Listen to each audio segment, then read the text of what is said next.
to some, a villain to others. And wherever he rode, people spoke his name in whispers.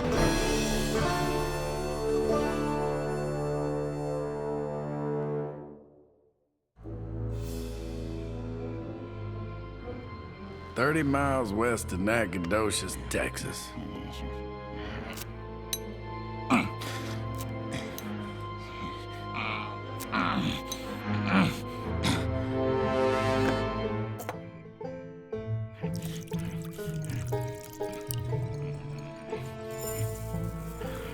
I entreat all you dark elders and such, stick your power in my elixir!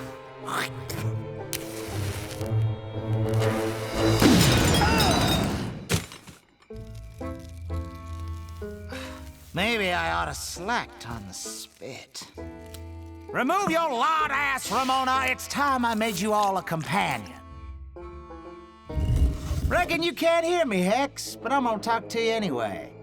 Let me demonstrate a little something I learned in Haiti. Dead fella flesh, powder of blowfish bladder mixed with pulverized monkey testicles. Or maybe it was a dried chicken's head mixed with monkey testicles. Whatever the hell it is, when taken by mouth, will burn the old brain and make the one who drinks it about as willful as a Thanksgiving turkey. Only a little less smart. You'll do what I tell you, just like these goobers. There now. We'll just let you ferment a little. Like a good little pickle. I'd been playing possum the last few minutes, biding my time. And it wasn't bad enough I had to listen to that goggle-eyed sumbitch talk like a jalapeno-ass Bible salesman. I had to get that horse piss out of me before old Doc had me doing tricks on a stool, or sitting in that fat lady's lap while she ran a hand up my crack and worked my mouth. A hand up my ass only appealed to me in a kind of marginal manner. Put Mr. Pickle in a place of honor. Despite losing most of that stuff, I was feeling a mite poorly. Tomorrow morning, you'll start to wonder who you are. Tomorrow afternoon, you won't care. I'll have to tell you to hold your pecker when you pee, chew your food, go to sleep. In a little while, you won't need none of those things, because your body's gonna change. Time will come, I'll be able to shoot a hole through your chest, and it won't matter none to you. Shut up, you old windbag. Let me pickle in peace. That's right. Be perky while you can, because your time is near, Mr. Pickle. Very goddamn near. That night was long and as cold as a well-digger's ass. I fought the Battle of Gettysburg all over again. And we lost again. Finally, I slept and feared when I woke up I'd be a pickle. How you doing in there, Mr. Pickle? About fermented? Nope, not yet, you four-eyed piece of shit. I still remember where my pecker is, and I'm a mite hungry. You know who it is shot that old fart in the stable? Put a bullet across your head? Wild Bill Hickok! A man killer his own self. But he was no match for me. Let me tell you about it. Couldn't wait. I'd come to Deadwood to do some prospecting, and I'd heard there was Indians could call up storms, and I wanted to find out about that firsthand. First person I seen was Wild Bill Hickok. Hell, he was a celebrity. I didn't realize, though, that he was just an asshole nursing a hangover. What in the hell are you supposed to be? I'm a wizard. A lizard. I ain't never seen a lizard wear a blanket. A wizard. Well, I think you look like a fella ought to have his ass kicked for wearing something that stupid. Kick his ass, Wild Bill. I'm not a man to be trifled with. I feel like trifling. I'll trifle. Don't let me see you again when I got a hangover. The way you look makes my head hurt. Right then and there, I swore vengeance on Hickok. And I'd have done something to him, too.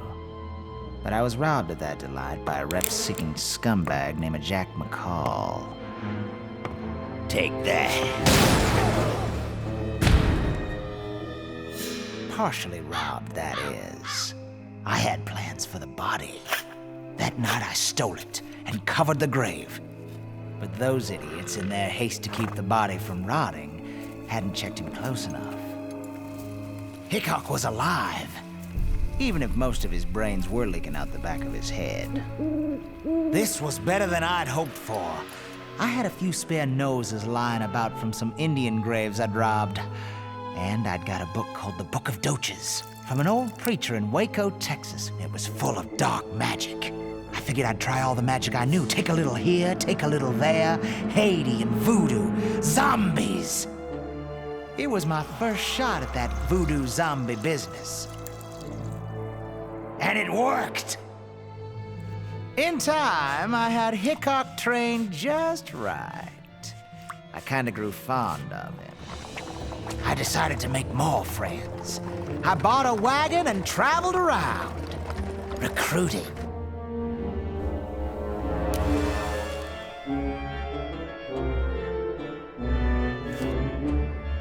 Sometimes I had to really use the power of persuasion.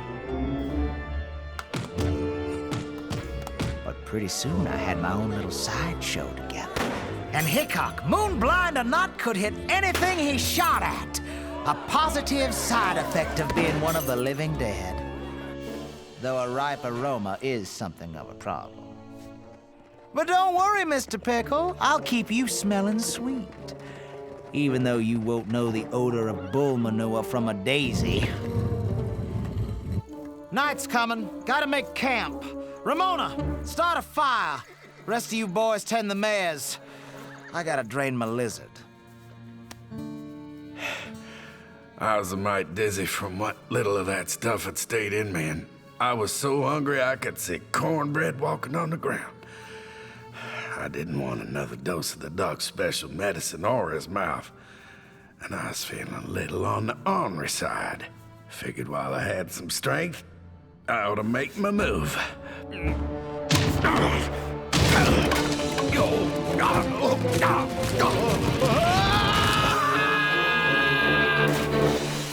Of course, I'd hoped things would go a mite smoother.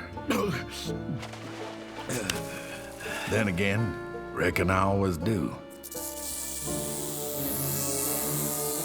And they always don't. If Apaches I'd lived with knew what I was about to do, they'd have disowned me. But sometimes a man's gotta do what a man's gotta do, for a snake does what a snake's gotta do. And no hard feelings on anybody's part. Well, maybe the snake was a little pissed. I don't know how long I rode that log, but by the time it was washed up on the bank, I was as tired as a two-bit whore with French lessons. Pa! Pa! I didn't have the sap in me to do more than turn my head. It's all right, fella. Me and Junior will give you a hand. Name's Jeff McGuire. Boy's name's Billy. Lucky me and the boy was fetching water. Laid there much longer. Moccasins would start to crawl. How'd you get that cut on your mouth, mister? Damn chigger bite. They took me in like I was family. They was nice folks. Though they did a lot of praying before they ate anything. I stayed on a couple days till I got my strength built up. Then they loaned me a horse. Figured you might need these. Thanks. I appreciate your hospitality. And, just in case I don't get back this way with your horse or your guns, I want you to have this. Thanks, Mr. Hex. Sly dog. You knew all the time. Yep, I even know you're on a wanted poster. I was at Gettysburg too, Mr. Hex. I was, private. I seen how you did, and you damn sure ain't no back-shooting coward like that poster says. That was a bad day for everyone. Watch your back. So long, Mr. Hex. Reckon where he'll go, Pa? No, son. When he gets there, gonna be a bad day for someone. A medicine show with a dwarf, a fat lady, a tall man, and a shootist wasn't hard to trail. They left calling cards all over the place. Of course, as they got out west, towns got farther apart. But they'd been there, and so had my wanted poster. But the thing I couldn't figure was how they knew that poster was a picture of me. Wasn't near as pretty as the real thing. I finally run out of Texas, which took a while. I almost run out of New Mexico, which was fine by me, but I didn't run out of trouble. I come upon some Apaches on an out. There's Chiricahua. And it is my position that the Chiricahuas didn't know dog dick about torturing properly. And since they was fresh out of Pimas and such, they were working on easier game. Soldiers. Them Chiricahuas hate it when you shorten their fun.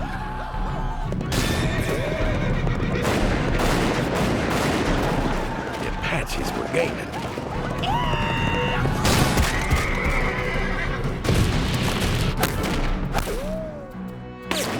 Looked like I wouldn't be returning that borrowed mare to Farmer McGuire like I'd promised.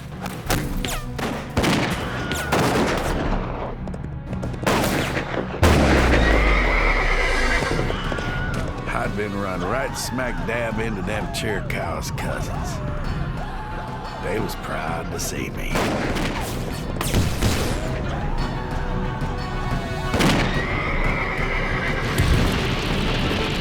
And in a pretty short time, put me in touch